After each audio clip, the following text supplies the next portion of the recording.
for words and you paused. Would you explain why it was that you paused?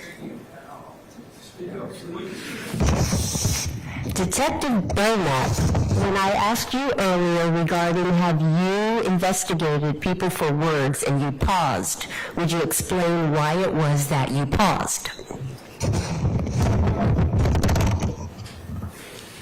I always try to be as fair and I'll stand the question. Or stand the answer, I should say. Can I? You can rephrase, ma'am. Okay. Asking the question about investigating people for words, without getting into your fairness, would you explain to the jury why it was that you paused? some of our investigations involve words that may arise to the level of terroristic threats. So we certainly do sometimes investigate crimes that are committed only with words. All right.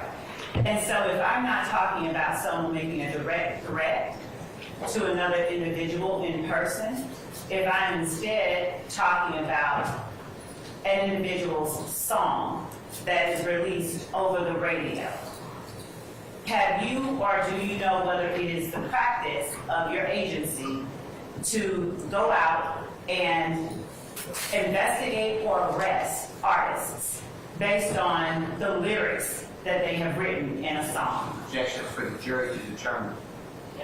I'll overrule the objection, sir. Objection, lead. Overruled.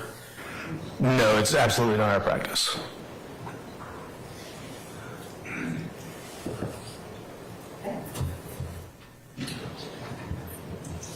And is there anything that you deem criminal with respect to singing or releasing any particular song? As a generality, no, ma'am. And to the extent that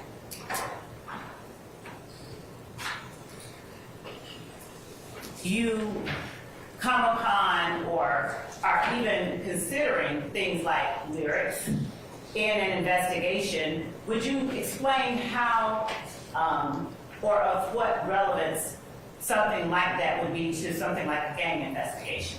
Your Honor, the conduct of law enforcement is not relevant to the issue that the jury is sworn to do. That's for the jury to determine. I'll sustain the questions to form. Once you rephrase. Sure.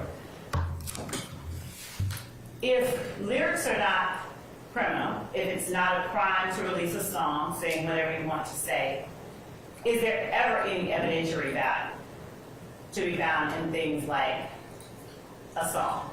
Your Honor, this goes to the state of mind of somebody. This is not the jury. They make this decision on a basis. It is not, Your Honor, and I can respond with the court's permission. Why don't y'all come on up?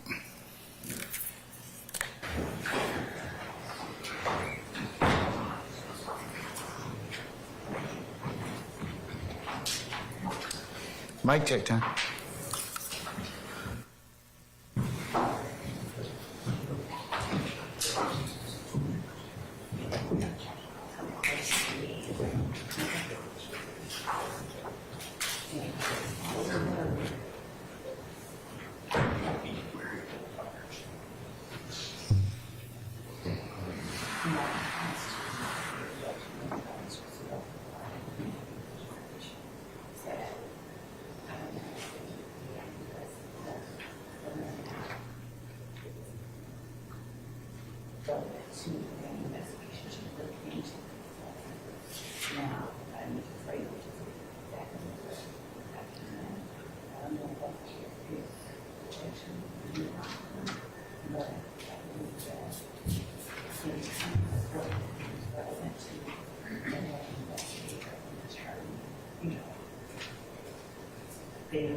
Well, I was, not you.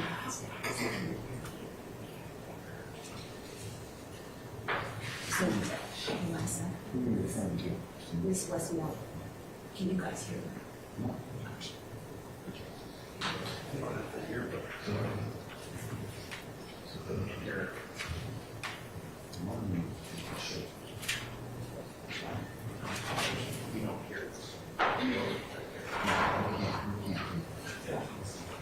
I do. Yeah. I can hear that. Let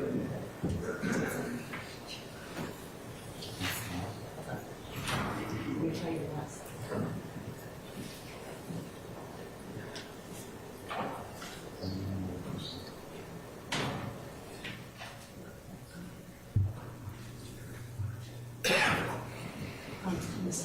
This is the last thing. Okay.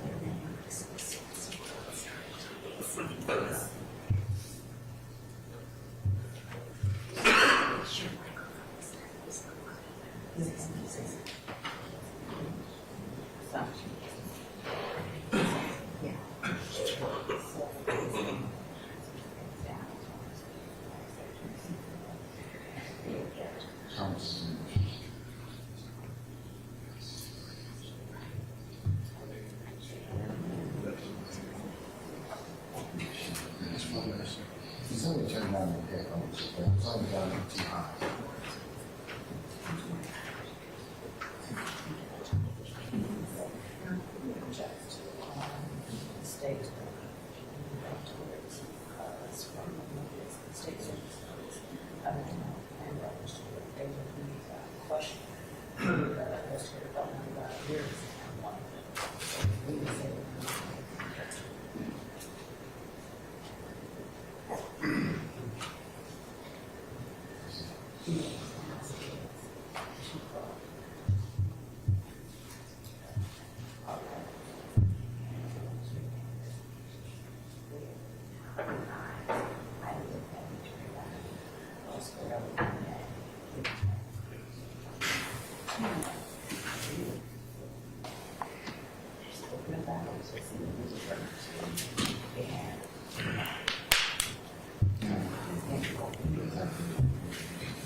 All right, I've sustained Mr. Steele's objection, overruled Ms. Westmoreland's objection.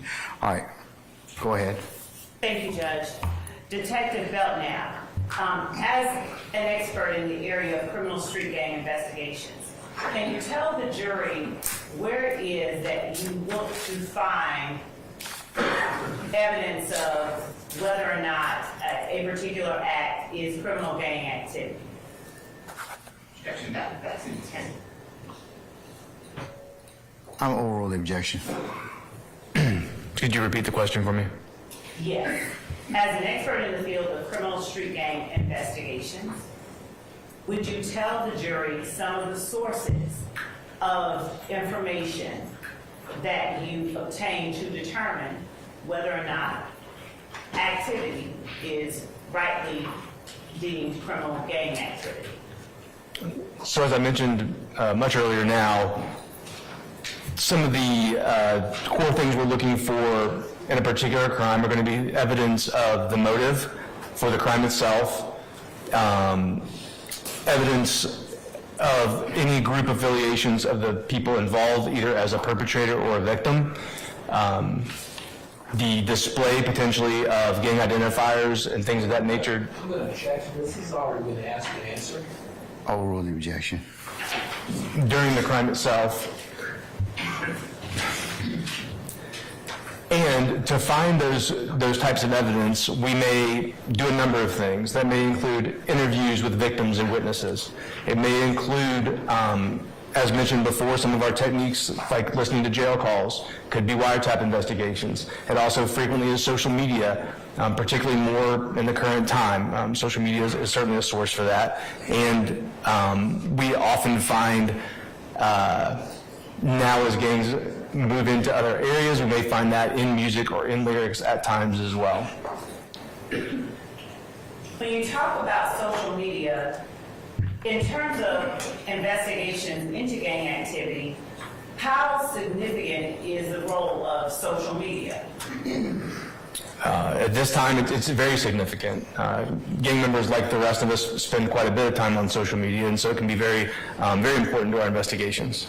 And in your experience, how have gang members traditionally used social media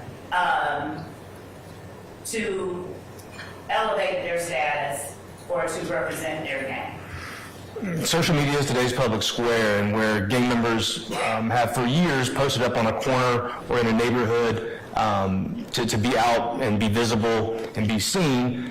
Now they, like the rest of us, can be seen 24 hours a day, 7 days a week on social media, and so it's become a platform for criminal street gangs and other criminal groups and other criminals to leverage to promote themselves, to promote their gang, including posting pictures of themselves with other gang members, wearing gang identifiers, with either pictures or captions referencing the gang and their association with it.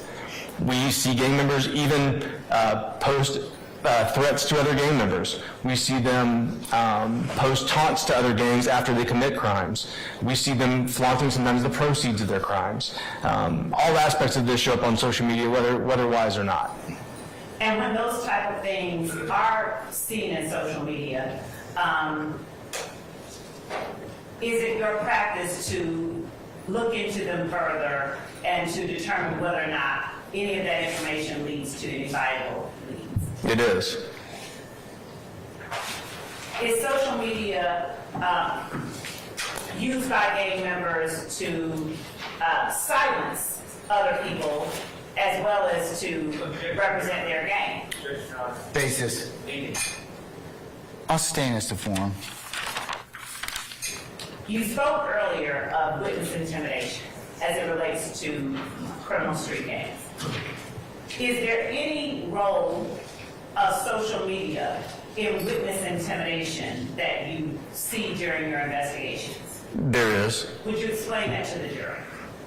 One way that we've mentioned is the publishing of information on social media to out someone who may be testifying as a victim or a witness in a gang-related criminal trial or proceeding of some kind. Mr. Steele, you have an objection? Yes, we entertain hearsay and best evidence rule at this point. We are just talking about no idea. No, I'm assistant. I'm going to overrule the objection. Thank you. You may continue with the jury, please. So in addition to that, gang members will often post overt threats on behalf of other members of their gang, which is going into part of the strength of the group and the threat of the group. When we're doing gang investigations, it's not just the one person or the group of people maybe that are in that particular case. The power of the gang and its fear in the community is that there's a large number of them, and even if a few are locked up, the ones that remain are still out there on the street to pose a threat to victims and witnesses, and that often happens through social media. And do music lyrics ever become a part of your investigation into gang cases? They do. Would you explain to the jury how? gangs have been involved with music for decades now. This is not a new thing. It has reached new levels, though, over the past, 10 or so years that I've been investigating gangs, where before we didn't see the kind of overt gang references in music to the extent that we do now. It's a much greater extent. And we see gangs much more directly referencing themselves and their rivals, and even sometimes specific people from other gangs in activities that are actually going on in the street at that current time. We even today have some of our gangs that will go into the studio tonight and make a song about a shooting they did this afternoon. And they'll turn them around very quickly and very explicitly and very directly related to the crimes they're committing. And as a gang investigator, what role do you see that type of activity playing in the promotion of the gang itself? State of mind, Your Honor. 704. We're not asking about anyone's. Yeah, I'll overrule the objection. You may answer that. Would you mind repeating the question? Sure.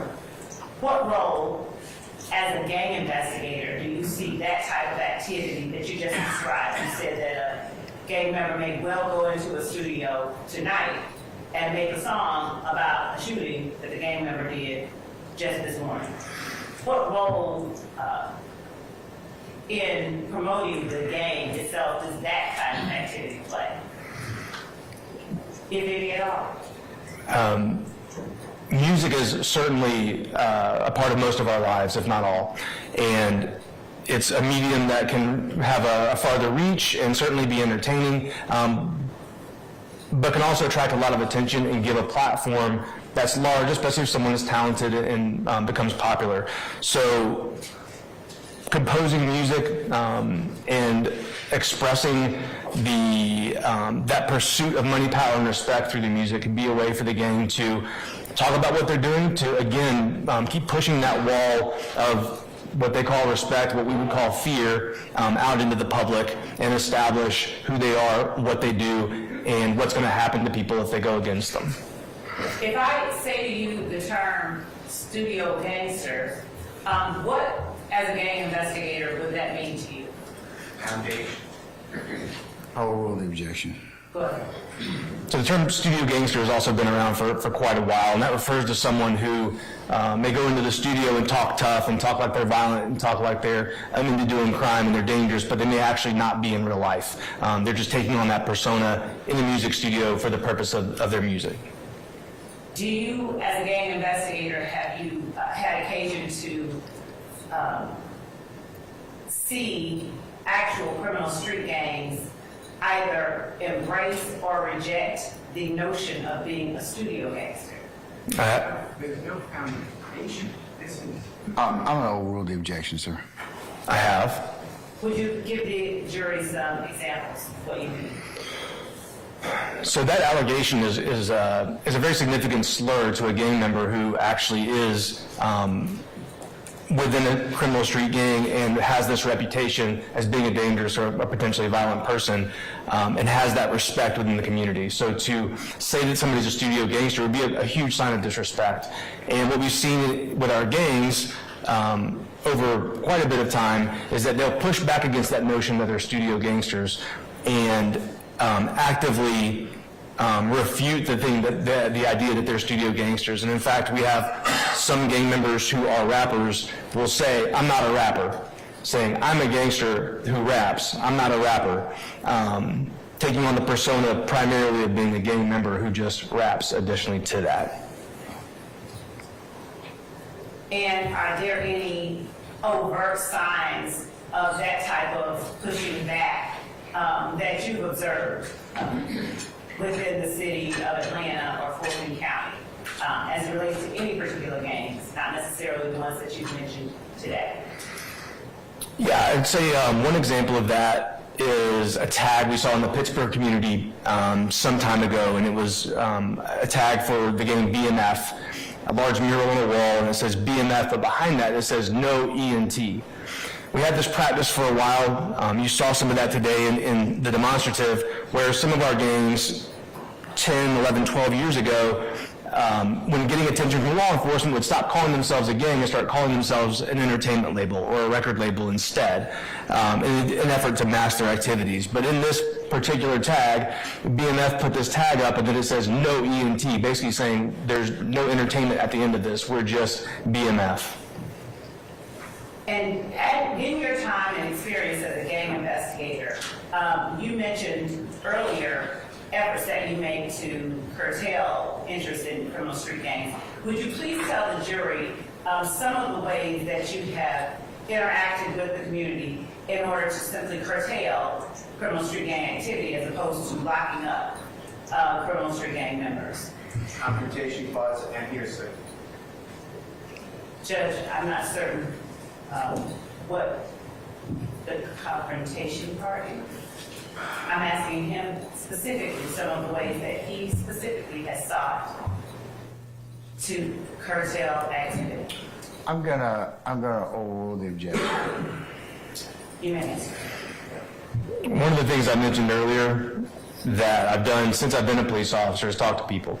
Particularly, I like to talk to young people. I like talking to teenagers, especially when I run across them when they seem to be on that line or on that path, maybe to go the wrong direction. I always try to take the effort to encourage the folks that I see in that place to go the right direction, and I go so far as often to give them my business card with my cell phone number on it and tell them, hey, there's ever anything I can do to help you do the right thing, you call me. Not that I can do everything for you, I'm not here to save you or anything like that, but sometimes what you need is a little help, and if there's something I can do. Your Honor, he's not bolstering his testimony. I'm gonna overrule the objection. Objection, Your Honor, relevance. Your Honor, Now that I might sustain. Your Honor, as it goes to Detective Belknap's experience as a gang investigator and his expertise, I believe that it lends insight into his credibility for the jury. That would be objection. Okay, So, can we move on from that? we shall. Detective Belknap, I'm going to show you a blow-up of one of the maps that you included in your presentation that the jury has seen, and we're about to wrap this up. It is labeled 1 lowercase Bravo. And I'm going to ask you if you recognize this area that is depicted on this I do. board. All right?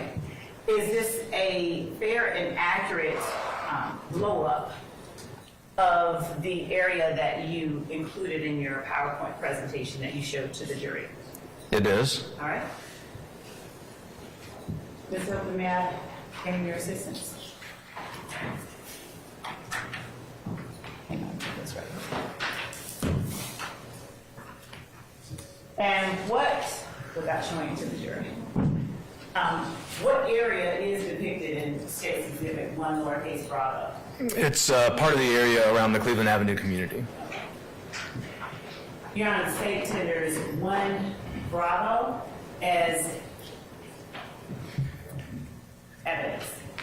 Or is it a demonstrative aid? Yes, it is. Yes. Sir, will this aid you in giving your testimony in front of the jury? I'm sorry, sir? Will this aid you in giving your testimony in front of the jury? Yes. Has it been changed or altered in any way from the presentation you gave earlier? No, Your Honor. Any objection, counsels, as to 1 Bravo, 1B? It's not on the exhibit list that we provided this morning, so late last night. Any further objection? Okay, I'll admit 1 Bravo for demonstrative purposes only. Detective Belknap, I'm going to send Ms. Hilton over, man of white, to you with 2 markers and ask you to identify to the jury the area that you described Rock Crew as occupied with the red marker in your hand. So I'll say, Ms. Love, not all of the area is on this particular map. Draw an arrow towards where or how far out we need to go in terms of if it is to the right, then place an arrow to the right. Any counsels are welcome to get up and relocate themselves to look at the demonstrative 1 Bravo, okay? if you choose to do so.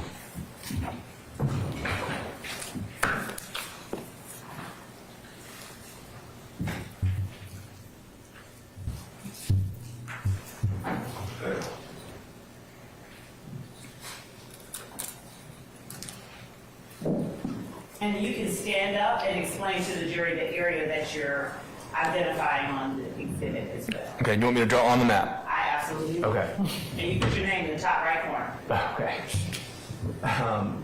I would say the territory is going to go further south in this direction. What direction are you referring to, sir? South. North, south, east, west, southeast? South, Your Honor. He's pointing down to the bottom of the exhibit. You said south. You said south? Yes, sir. Okay. And then we've had activity also going up a little bit further to the west as well. As far as territory, but I would say that covers, I would say that covers it. And so the entirety of this area depicted is area that rock crew operated within. Object to the form of the question. It's not a question, that's a statement. I'll ask it. You mean you object us to form, Mr. Harvey? Yes. Okay, I'll sustain that. You can rephrase. Is the area that is depicted, all of the area here, areas that rock crew operated within? Inclusive of the areas where you drew the arrows? It is, with the exception that I would say this area on the northeast corner of the map of Lakewood would be outside of the bounds of where we saw their activity. Would you take your red marker and just delineate? So if it's just exclusive of that upper right, then draw a line separating it out, like you're cutting a piece of cake out.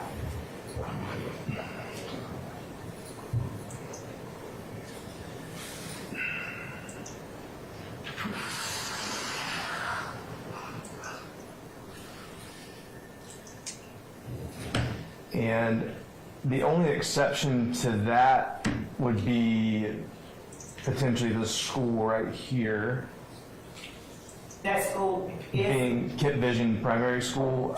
I don't recall specifically Kit Vision Primary School having activity. I don't want to exclude it unnecessarily.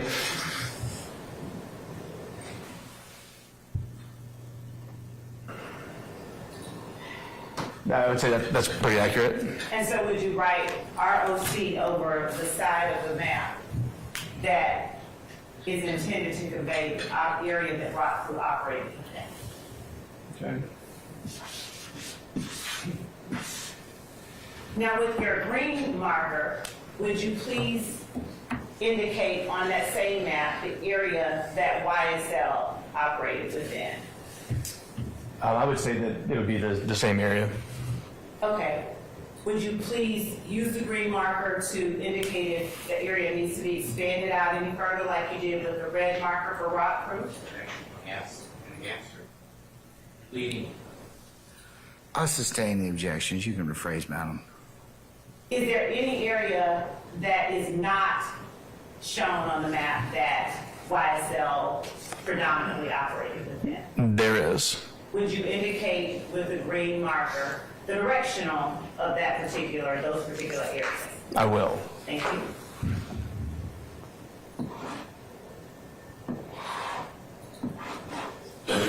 Sorry, Ms. Holden. There you go.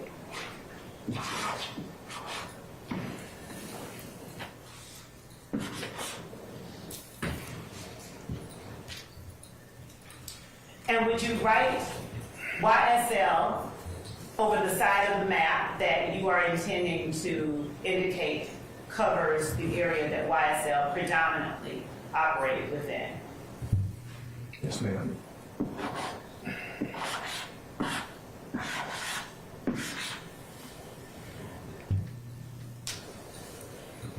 Thank you. That's all that I have. Would you please publish that to the jury? And just walk in front. So that- I'm gonna work around. Thank you.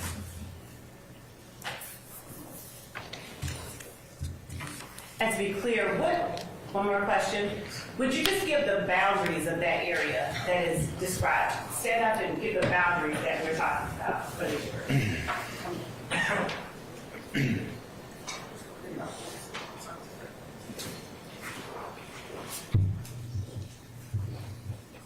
What's not pictured to the west is where I-85 starts to come south.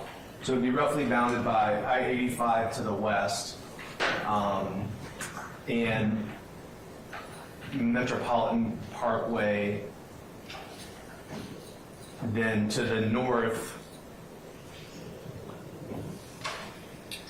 Ms. Love, I'm going to actually have to get the marker back out and carve out just a little bit more of this.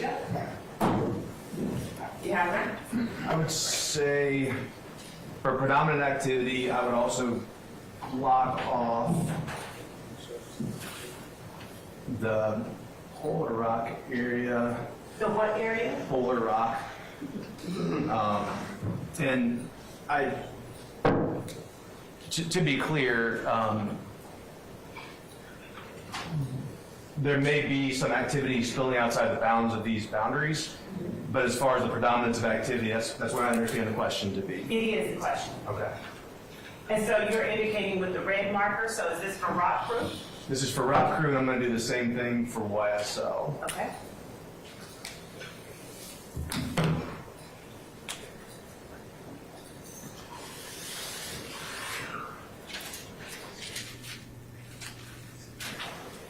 So the boundaries to the north would, it looks like essentially follows along this south river water boundary that you can see on the map.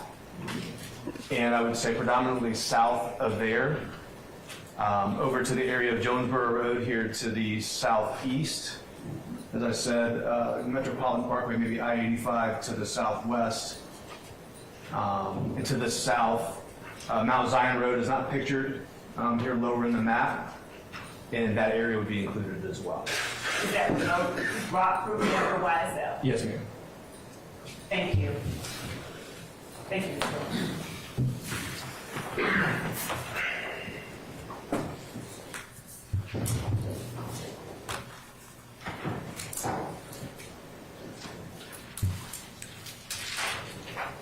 That's all. Any cross-examination of Detective Belknap at this point in time, counsels? Mr. Matthews? Ms. Hingerty? Misty Williams? Mr. Harvey? Mr. Sharp?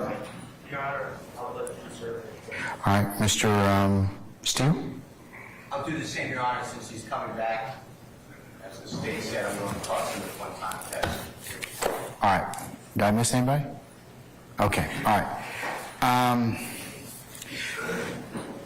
I guess we'll temporarily excuse Detective Belknap at this point in time, madam? That would be fine, Your Honor. Okay, all right. You will have the right, you're granting the state's request to reserve the right to recall Detective Belknap. Yes, ma'am. Thank you. All right. And the defense, if they choose to do so, may cross-examine him at that point in time. They're just going to defer that until such time. Detective Belknap, I'm going to go ahead and temporarily excuse you as a witness. Just stay in touch with the state, and you'll be subject to you'll be recalled at some point in time. Don't discuss your testimony with anybody except the parties in this case, okay? Yes, sir. All right. So I'm going to release you at this point in time, okay? Your Honor. All right. Thank you, sir. Thank you.